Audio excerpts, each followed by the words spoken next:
आपके राज्य में क्या मुसलमान सुरक्षित है? उत्तर प्रदेश में मुसलमान सबसे ज़्यादा सुरक्षित है, सबसे ज़्यादा सुरक्षित है। अगर हिंदू सुरक्षित है तो वह भी सुरक्षित है। कोर्ट भी कहता है कि ये बुलडोजर जस्टिस बंद होना चाहिए। जो जैसे समझेगा उसको उसी भाषा में समझाना चाहिए।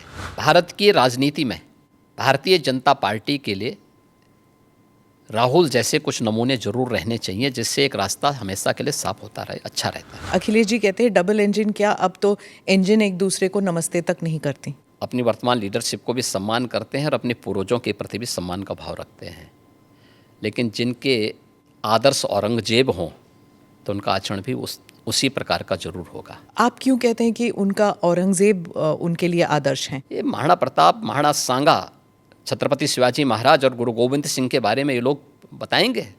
इतिहास के बारे में लोग क्या जानते हैं? जो औरंगजेब और बाबर की पूजा करते हों, जो जिन्ना को अपना आदर्श मानते हों, इन लोगों से इसकी उम्मीद नहीं की जा सकती। वक्फ अमेंडमेंट बिल को लेकर कुछ लोग मानते हैं कि बीजेपी जो है वो इस बिल के नाम पर मस्जिदों पर कब्जा करना चाहती है। वक्फ के नाम पर एक भी कोई इन्होंने वेलफेयर का काम किया हो, एक भी नहीं आप गिना सकते। वक्फ जिस लैंड को कह देगी कि ये उनकी है, उनकी मान ली जाएगी।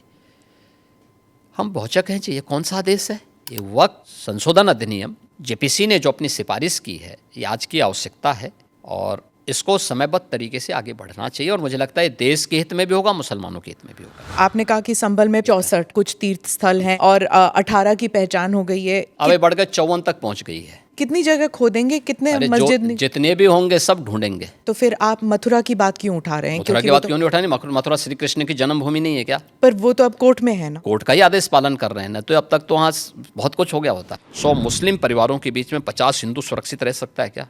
नहीं रह सकता। अब बांग्लादेश आपके सामने उदाहरण है, इससे पहले पाकिस्तान उदाहरण था। अफगानिस्तान में क्या हुआ था?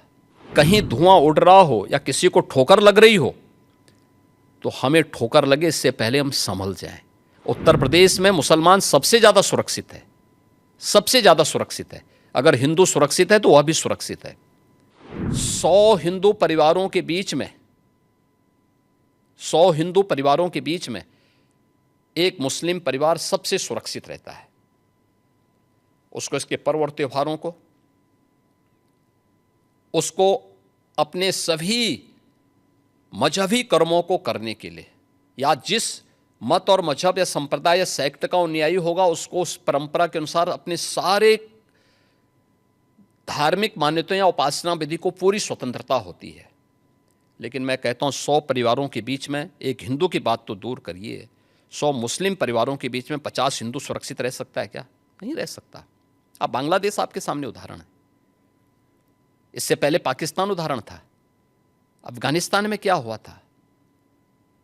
ये चीजें दिखाती हैं और होशियारी यही है कि कहीं धुआं उड़ रहा हो या किसी को ठोकर लग रही हो तो हमें ठोकर लगे इससे पहले हम संभल जाएं।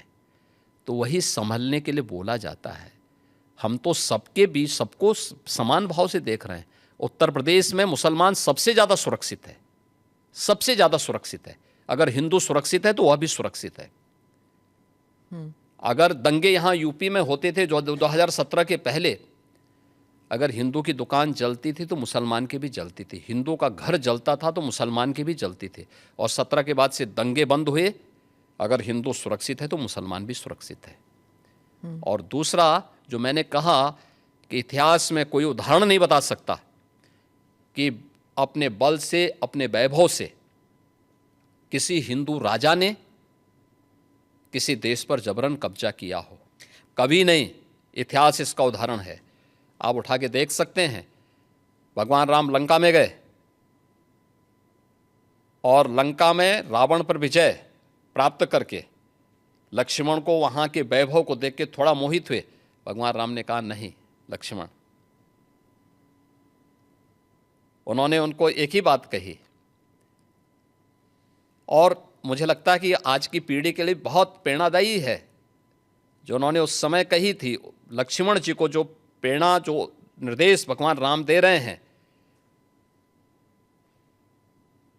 लंका के बारे में, अपि स्वर्णमयी लंका नमे लक्ष्मण रोचते जननी जन्म भूमिस्य स्वर्गादपि गरीयसी, कि लक्ष्मण लंका भले ही सोने की क्यों न हो, लेकिन याद रखना ये मुझे रुचिकर नहीं लगती, मेरी रुचि का नहीं है।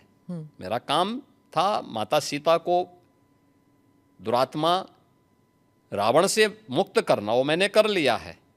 अब हमें यहाँ से निकलना है, क्योंकि जिस माँ ने जन्म दिया है और जहाँ हमने जन्म लिया है उससे बढ़कर के दूसरा कोई भी, स्वर्ग से बढ़कर के उपभोग दूसरा हो ही नहीं सकता, इससे बढ़कर के उपभोग हो ही नहीं सकता है, चाहे वो स्वर्ग ही क्यों ना हो। और इसलिए हम यहाँ नहीं करेंगे। ये उदाहरण मैं इसलिए दे रहा हूँ जिसलिए जो सनातन धर्म पर प्रहार करते हैं उनकी आंखें खुलें, वो देखें। उदाहरण हमारे सामने पर्याप्त हैं और ऐसे अनेक उदाहरण आपको समय समय पर मिलेंगे।